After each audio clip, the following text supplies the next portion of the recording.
O tremor começou às 9h40 da manhã de uma segunda-feira, num trecho de deserto que a maioria das pessoas atravessa de carro sem nem imaginar que existe uma cicatriz na crosta terrestre bem ali embaixo.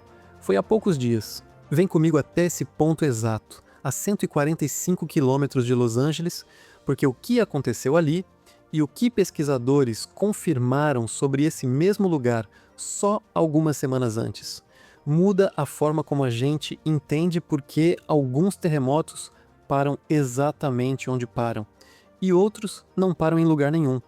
Para você entender o tamanho do que estamos falando, deixa eu te situar no mapa antes de qualquer outra coisa.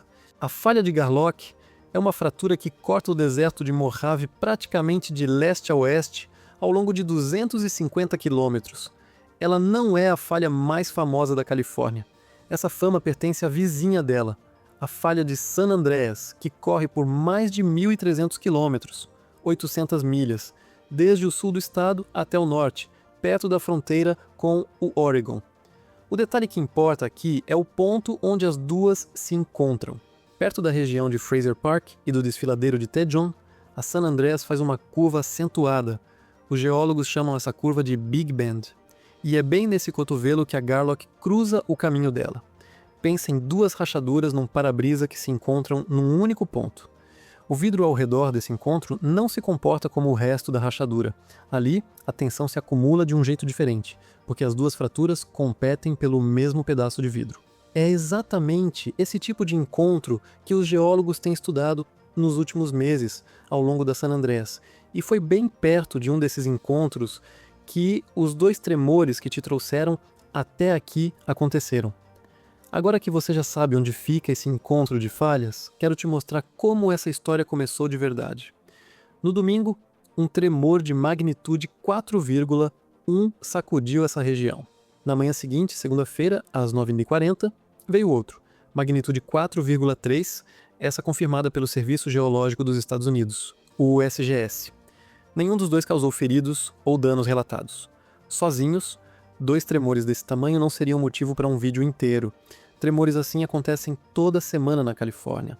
Terremotos moderados acontecem o tempo todo na Califórnia. O que chamou a atenção foi onde eles aconteceram, bem na faixa da falha de Garlock, mais próxima do encontro dela com a San Andreas. E é aqui que entra o conceito que sustenta esse vídeo inteiro.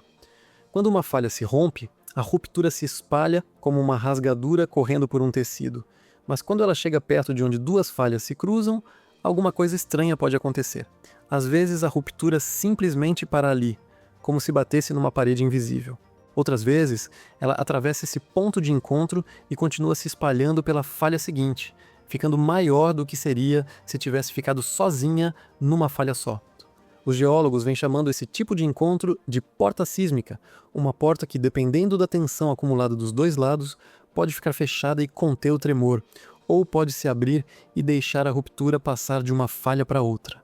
Não é uma porta de verdade, claro, é uma forma de descrever, em linguagem simples, um comportamento que só ficou claro depois de anos, observando como a tensão se acumula nesses pontos de encontro ao longo da San Andreas. Para entender se essa porta específica perto de Fraser Park está mais perto de abrir ou de continuar fechada, pesquisadores passaram anos reunindo dados de estações de GPS instaladas ao longo da falha, que medem milímetro a milímetro, como o solo se desloca dos dois lados da fratura. Combinando esse deslocamento com o histórico de terremotos da região, incluindo os grandes tremores que já aconteceram ali há mais de 100 anos, eles conseguem estimar quanta tensão está acumulada em cada trecho e comparar isso com quanto essas mesmas falhas já acumularam em outros momentos da história. Esse tipo de rede de monitoramento não mede só o deslocamento do solo.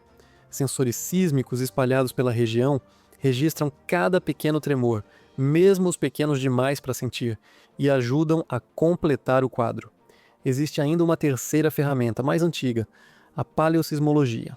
Pesquisadores abrem valas estreitas, de poucos metros de profundidade, bem em cima da linha da falha, e examinam as camadas de solo empilhadas ali ao longo dos séculos. Cada terremoto grande deixa uma marca própria nessas camadas, um deslocamento abrupto entre uma camada e a seguinte, quase como uma página amassada num caderno.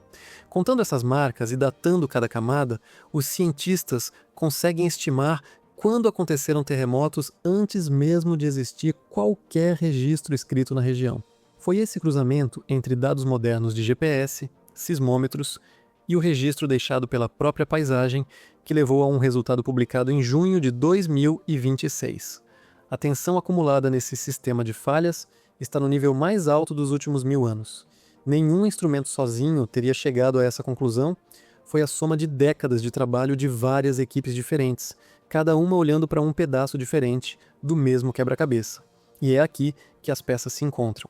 O estudo, liderado pela pesquisadora Liliane Burkhardt e noticiado por veículos como Science Daily e FIS.org, usou justamente esse cruzamento de dados de GPS com o registro histórico de terremotos para mapear a tensão acumulada ao longo da San Andreas e da falha vizinha, a San Jacinto. A conclusão: as duas estão sob a maior tensão registrada em 1000 anos, e o desfiladeiro de Cajon, outro ponto onde a San Andreas se encontra com a San Jacinto, mais ao norte do trecho que te mostrei, funciona exatamente como essa porta sísmica que descrevi.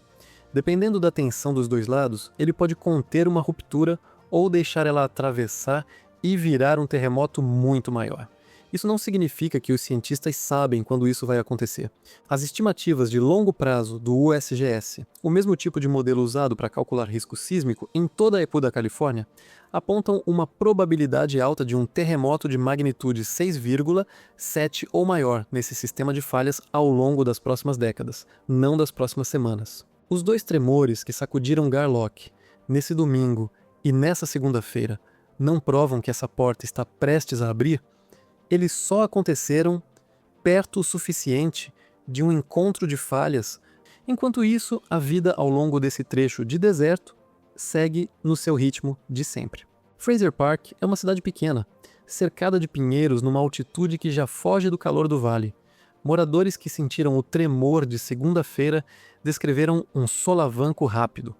Poucos segundos, o tipo de coisa que na Califórnia vira assunto de conversa de manhã e depois volta para o segundo plano. Não houve evacuação, não houve dano relatado. É esse contraste que fica. Uma comunidade inteira vivendo em cima de um dos pontos mais estudados da sismologia americana, sem que o dia a dia mude em nada, porque a ciência que mede a tensão dessa porta sísmica trabalha numa escala de tempo que não é a escala de um dia comum de trabalho. Então, o que fica depois dessa caminhada até o deserto?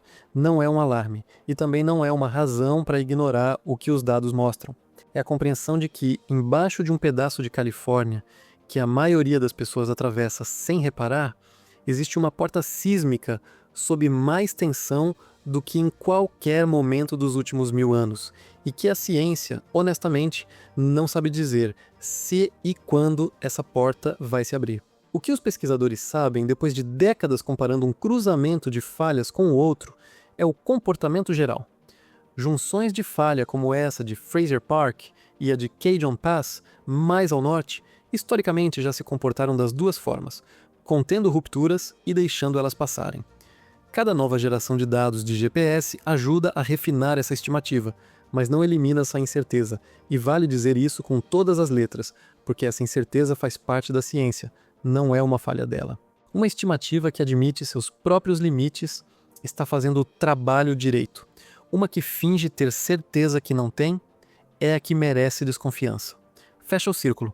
Aquela porta sísmica que te mostrei lá no meio do deserto, entre a Garlock e a San Andreas, é o mesmo tipo de estrutura que decide, silenciosamente, o tamanho que um terremoto californiano pode alcançar, não pela força do tremor em si, mas pelo caminho que ele encontra, ou não encontra, para continuar se espalhando. Todas as fontes científicas e os dados usados nesta reportagem estão linkados na descrição, para quem quiser se aprofundar.